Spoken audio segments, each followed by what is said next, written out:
As you can see in this game, we have that damned Jäger playing, of course, the Jäger. If you are unfamiliar, the Jäger is a Tier 9 Pan-European Special Premium Tier 9 destroyer. And here we have a player who plays this ship, while perhaps not exclusively, pretty darn close. Plays it a lot, loves the ship, and I have to say I love it as well. Particularly doing these videos on a regular basis, I feel like I'm obligated to play a lot of different things. But I am a destroyer main, and I really appreciate this ship, and appreciate some of the things that this particular player has to say about this ship. So I'm going to read a couple of tips here while we get started. Then I'll tell you a little bit about the ship, and you can just watch this game unfold. This is a bit of a blowout, which I will tell you right up front. You can see we've got 1, 2, 3, 4, 5, 6, 7, 8, 9 versus 9, so it's a little bit weird in terms of the matchmaking. All right, so this is a direct, this is quoting what was sent to me by that damned Jäger. Here we go. With reference to this game, it was 9v9, and I think only went about 9 minutes. It was a bit of a stomp with cooperative reds, but there are a few useful lessons. Torp from as close a range as possible. Time to target is critical. Fast torps can help. Short distance helps even more.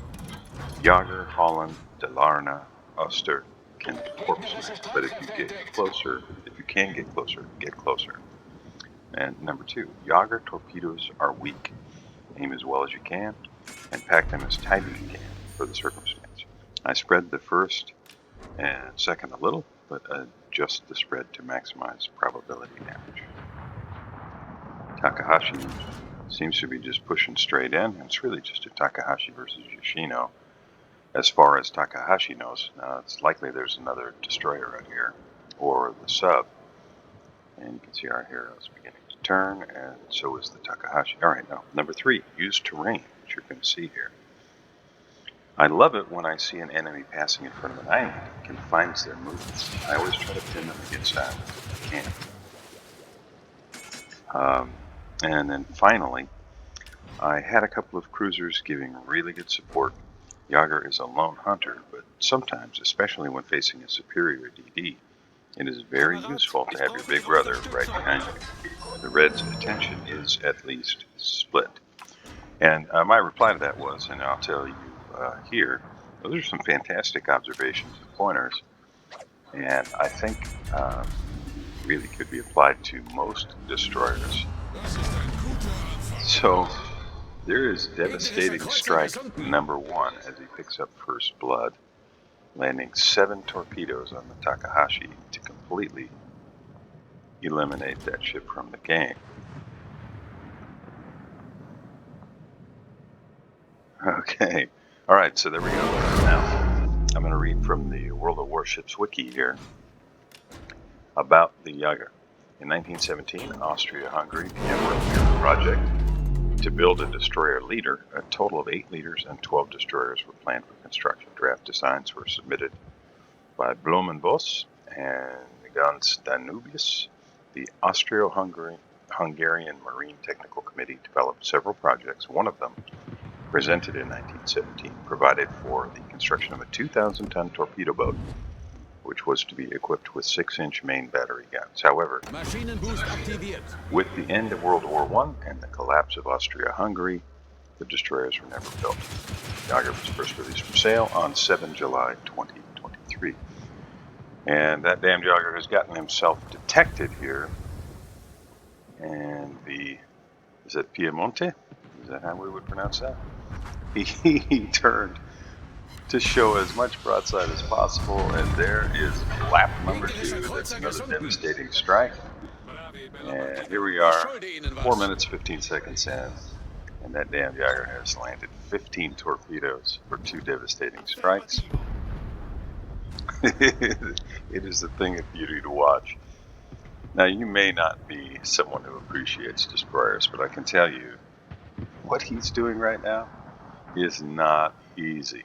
And of course, I'd be the first to admit, in this game, there's a certain amount of luck. There's a lot of RNG in this game that we don't see that plays out in the algorithms.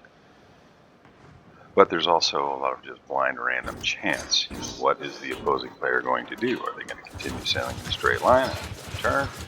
And that damn Jäger puts all 4 sets on the position that says the battleship is at base.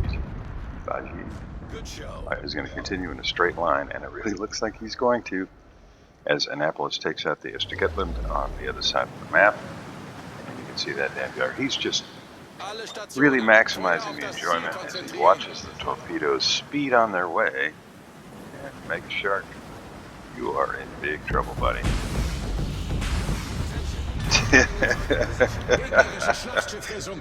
10 torpedoes land, and that's devastating strike number 3. So we are now 5 minutes and 42 seconds in, and that damn Jäger has landed 3 devastating strikes with 25 total torpedo hits and sunk 3 red ships. Now this game is all but over at this point. Now, you heard me mention these torpedoes don't do a lot of damage. Let me give you the numbers on that. So you got 4 tubes, 3 torpedoes per tube, and 4 racks, 3 tubes per rack. So 12 torpedoes can go out at a time. But they do a max damage of 7,533 HP. So you have to land a lot of them in order to do a devastating strike. So this game is somewhat spectacular in that regard, because that's 3 devastating strikes. I mean, 25 torpedo hits very early going into the game. Does not happen a lot. So I want to offer a tip of the hat to that damn Jäger for his exceptional game, and so much fun to watch. If you're playing, for example, a Japanese destroyer and you land a torpedo or 2, they're going to do a lot of damage. But you have to put a lot of torpedoes on target in this thing to do the same. Alright, helps to secure the cap. And the good guys still have 7 ships. The bad guys only have 3. So this game really is all over with the shouting. Now, our hero is using his radio location indicator to tell him where to position, and you can see that he is aware of where the next target is, more or less. That indicator is telling him where the nearest red ship is. Holland takes out the friendly Shimakaza.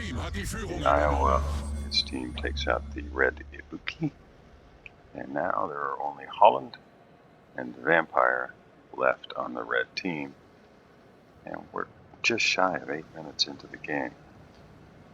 And there is the Vampire. Our hero is very patient here. He doesn't get too excited and premature launch the torpedoes. There's a high caliber, and boom.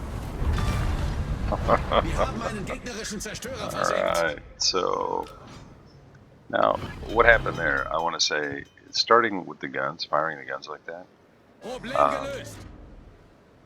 that can sometimes make a red player trying to show some side, thinking, well, I'm going to get sunk anyway, so I might as well try to get away torpedoes or use all my guns. And when they do that, that is very often the result. So 27 torpedo hits. Right, so as we take a look at these numbers here, 135,625 damage, 4 shell hits there at the very end, 27 torpedo hits, 1 incapacitation, 4 ships sunk, 1 fire, 6 floods, 1 cap assist, and spotted 2 ships, and then 3 devastating strikes, a first blood, and a high caliber. And all of that in a very short period of time. Team score came in second on the team, unbelievable as that may be. Annapolis Also had a remarkable game, 2,054 base XP. But that damn Jäger came in with 1,824 base XP to come in second on the team. Really just a pretty strong effort by both players there.